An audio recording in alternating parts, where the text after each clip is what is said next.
luya,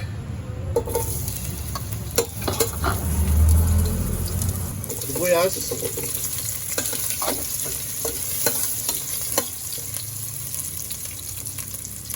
bawang,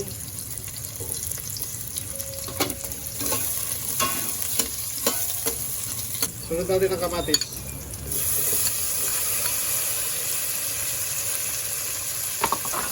Lagyan natin ng paminta.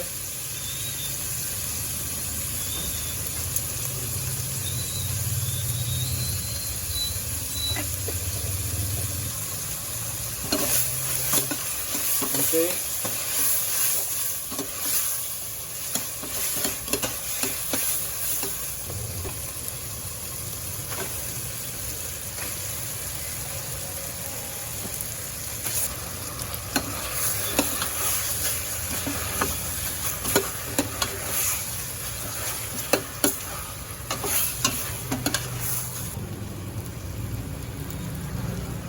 Yan, mga 3 tablespoonful ng patis.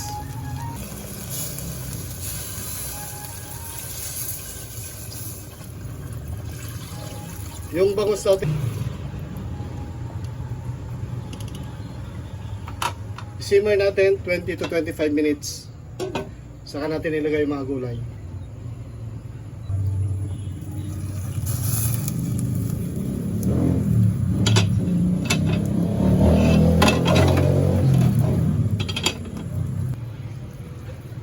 So mga 15 minutes na kung nagsisimmer yung ating isda, pwede natin ilagay itong labanos.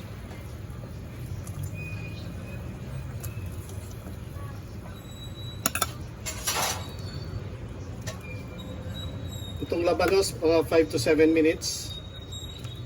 Then saka natin ilagay yung talong. Lagay natin itong talong.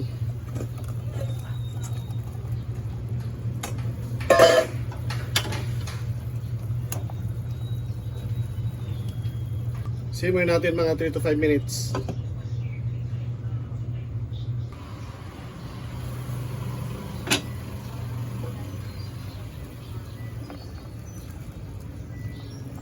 Okay, at this point, pwede na natin ilagay yung tamarind powder o itong sampalok powder.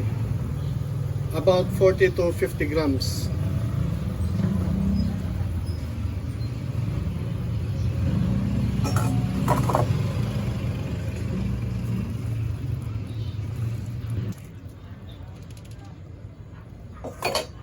Then, ilagay na natin ang ating dahon ng kangkong.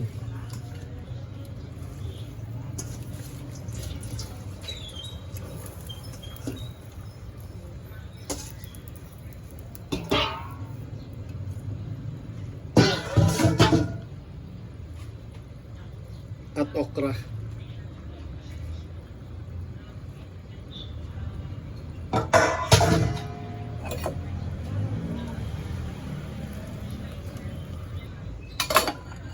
Ilagay na rin natin itong siling pansingan.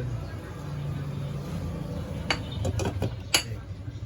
So, i-simmer natin 3 to 5 minutes.